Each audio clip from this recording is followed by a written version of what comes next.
National commission chairman గారు రావడం జరిగింది. ఈ సఫాయి కర్మచారి వ్యవస్థ అంటే అపరిచితులని చేతితో తీసేసే కార్యక్రమం. దాన్ని మనిషి మామూలుగా వ్యక్తిగతంగా తిరిగి ఆ గుంతలో పనిచేసి మరి శానిటైజర్ వ్యాక్సిన్స్ ఉండేదానికి చేపట్టవలసిన కార్యక్రమం ఆశయంగా ఉంది. మరి దానికి సంబంధించిన మిషనరీ విధానాన్ని ఇచ్చి ఈ కార్యక్రమాలన్నీ సజావుగా జరిగేదానికే మరి జిల్లా స్థాయిలోను సబ్ జిల్లా స్థాయిలోను రిజనల్ కమిటీలు పెట్టడం జరుగుతూ ఉంది. మరి ఈ అన్ని విషయాలు కూడా ఇప్పుడు చర్చించడానికి పెద్దలందరూ విచ్చేస్తున్నారు కాబట్టి ఈ కార్యక్రమాన్ని మరి తదుపరి ఎరువి కొరకు కలెక్టర్ గారికి సమర్పించడం. Municipal commissioners sir, and also some of yes sir. So coming to Nellore Municipal Corporation sir, we are proud to use case implementation techniques program jarugutundi sir. Thank you sir. The ambit of the corporation sir, we are trying to regularize the services. We have some of, so we have collected all the documents and we are trying to secure loans from NSKFDC, which the salaries aspect of the workers who are working sir, we have close to 1400 employees working in Nellore Municipal Corporation, 18,000 rupees per month sir. And as I was discussing with you sir, the regular payment is 12,000 rupees and additionally 6,000 rupees we are giving as additional health allowance considering the hazard in their occupations. Coming to the third aspect of the manual scamming sir, we have eliminated all the insanitary toilets and we ensured that all the community toilets and public toilets have septic tank, and we are ensuring that every 3 years or whenever that is required, the entire community is made aware and they are cleaning their septic toilets. And we very recently we have partnered with ASCII and we have given training to all the UGD workers sir. So we have given PPE kits. So and as I said, we have eliminated completely manual scavenging, but there might be few cases sir, where manual intervention is needed. So and this is done at a district level sir. We have called people from other taking all the steps for the implementation of the act sir. And so over here sir, Atmakur Municipal Commissioner here. Sir, the district has around 6% STs. Mostly they are migrant in nature and there is an ITDA to cater to their welfare needs, and around 16% SCs, predominantly the others are BCs and OCs. District is progressive in almost all fronts. The literacy rate and other human development indices we rate amongst the best in the state. Government has taken up many flagship programs for welfare of the downtrodden. By the name called Navaratnas, they got 9 major programs. Every month there will be at least 1 or 2 programs being implemented on a calendar basis, and all the departments who look after welfare and development schemes, their efforts are to see that every eligible person is extended this benefit, and through village ward volunteer system and secretariat system in the village level, this is one of the best practices in the country, where every 50 houses has one functionary in the government who visits them and see that all the government programs are extended to them without any gaps, and all development departments efforts are channelized through this secretariat system. 2013, all the provisions are well understood by the district team. As the district magistrate, I am the chairperson ex officio for this committee. We have Superintendent of Police, DPO, PDDRDA, SC RWS, SC Panchayat Raj, DM Housing, and President of Jilla Parishad as members, and ex officio members, Municipal Commissioner Headquarters, that is Dinesh, he is the Nellore Corporation Commissioner, and Commissioner of other municipal corporations as ex officio members, and 4 social workers identified for their good efforts in rehabilitation of these manual scavengers as members. And in the district, sir, from last 6 years, there are atrocity on the cases. We have a regular monitoring committee, and we see that all these cases are cleared on priority. So, special sanitation drive being held for the benefit of patients who are suffering with COVID, sir. There are district level and division level and village level committees formed for public health and containment measures. Around 865 active containment zones are being maintained in the district, and the positivity rate is also coming down, sir. From last 2 weeks, we have this curfew being implemented in coordination with all the departments. The results of these measures are yet to be seen, sir. From next month onwards, we are expecting this peak to come down and normalcy to that are also issued, sir. We have the statutory committees also formed on various aspects of public health, sanitation and SC/ST atrocities prevention, sir. Now I request the municipal commissioners to introduce yourself and then last 5 years back, constituted new municipality. In our municipality, 74 outsourcing workers are working. All workers are getting 18,000, 12,000 plus 6,000 health allowance. There is no manual scavengers, sir. All insanitary vehicles are removed. Insanitary vehicles are removed, sir. ఇక్కడ manual scavengers లేదు, sir. Thank you, sir. నమస్తే sir, నా పేరు Narendra Kumar, municipal commissioner Sullurpeta sir. Sullurpeta మున్సిపాలిటీలో 120 మందితో sanitation కార్యక్రమం చేస్తున్నాం sir. ఇన్సానిటరీ lighting safe లేదు సార్. స్వచ్ఛాంధ్ర కార్పొరేషన్ ద్వారా ఇండివిజువల్ టాయిలెట్స్ అన్ని కన్స్ట్రక్ట్ చేస్తున్నాం సార్. 90 శానిటరీ వర్కర్స్ ఉన్నారు సార్. టోటల్ ఇక్కడ మాన్యువల్ స్కావింగ్ లేదు సార్, టోటల్ ఎరాడికేటెడ్. ఇన్సానిటరీ లైటింగ్స్ లేవు సార్. టోటల్ ఇన్సానిటరీ లైటింగ్స్ ఉన్నాయి సార్ ఉచిరెడ్డి పంచాయతీలో. పీపీఈ మెటీరియల్ అంతా కూడా total as per act PM's act ప్రకారం అన్ని కూడా ప్రొవైడ్ చేస్తున్నాం సార్ వర్కర్స్కి. ఎలాంటి ఇష్యూస్ లేవు sir. Gudur municipal commission sir, 246 మందితో శానిటేషన్ చేస్తున్నాం సార్. ఇన్సానిటరీ లైటింగ్స్ ఎటువంటి లేవు సార్. వర్కర్స్ అందరికి కూడా ఈ పీపీఈ కిట్స్ లాంటివి కూడా ఇచ్చి వాళ్ళ ద్వారా చేస్తున్నాం sir.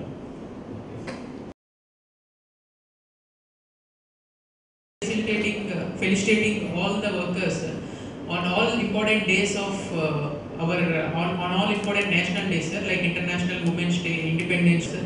So thereby we our roads and for the collection, sir, we are trying to hire in underground drainage under the UGD section, sir. Some of them are close to 25% of them are permanent and rest of them are under the contractual basis. Structure and machinery, sir, to replace and we are also actively participating in unit has been constituted. Next. So these are some of the items which we have distributed to all our workers. And we have also trained all of them on and we ensured that 100% of our workers are vaccinated so that without fear they can go and work in the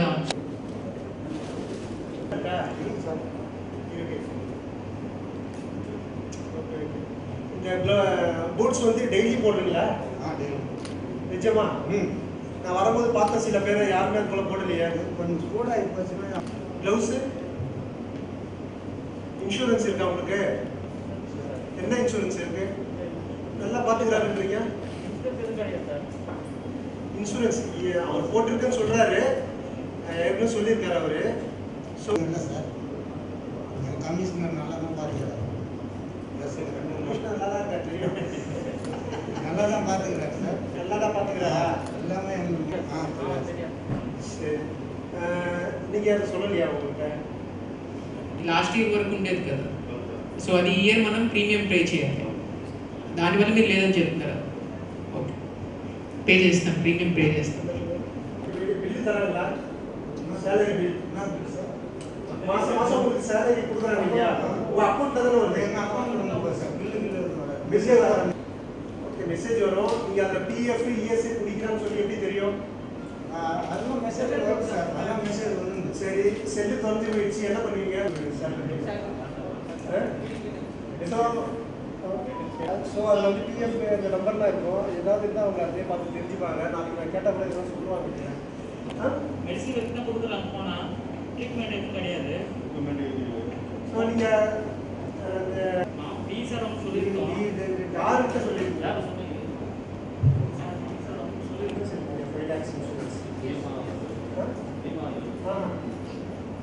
போட்டிருக்காங்க தெரியுமா? Municipality commissioner உங்களை வந்து மரியாதை இல்லாமல் நடத்துறாங்களா? இல்லை sir, வேற ஒன்று தான் கூப்பிடுறாங்க. நல்லா இருக்கும், அதிசயமா இருக்கு. வேற ஒன்று தான் கூப்பிடுறாங்க சார். அதுல జాతి రీతిயான ప్రశ్న இருக்கா, అట్రాసిటీస్ இருக்கா?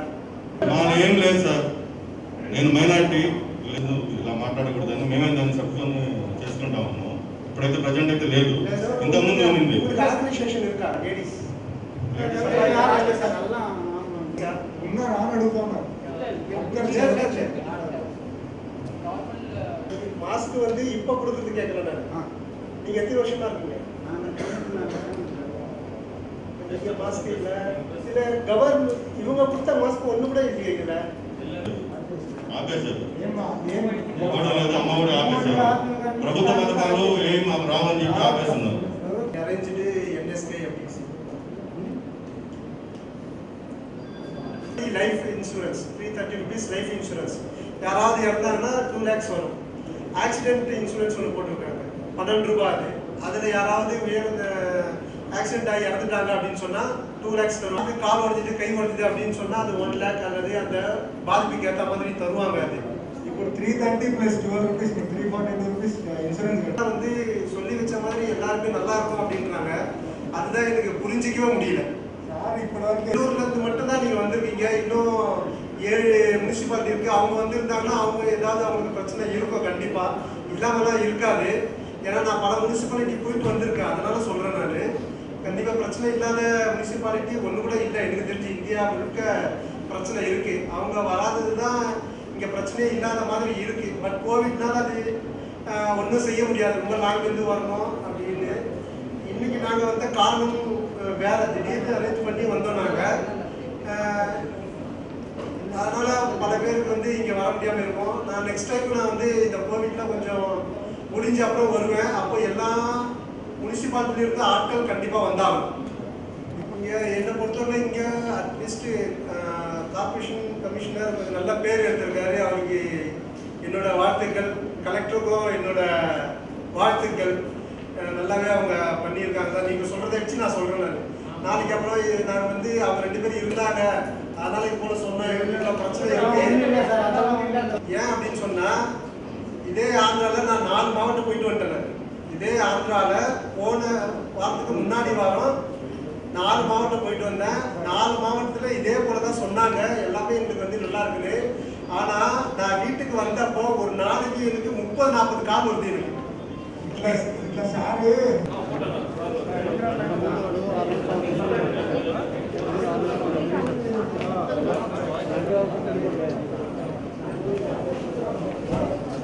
மீதி 30 lakhs வந்து இன்னும் 1 to 10 days ஆகும்.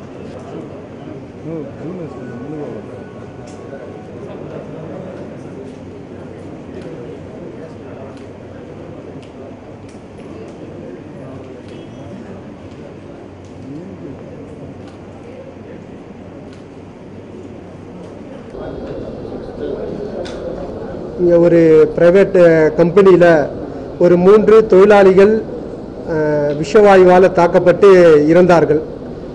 இதை கேள்விப்பட்டு நாங்கள் அந்த கம்பெனிக்கு வந்து ஆய்வுக்கு போனோம் இன்றைக்கி.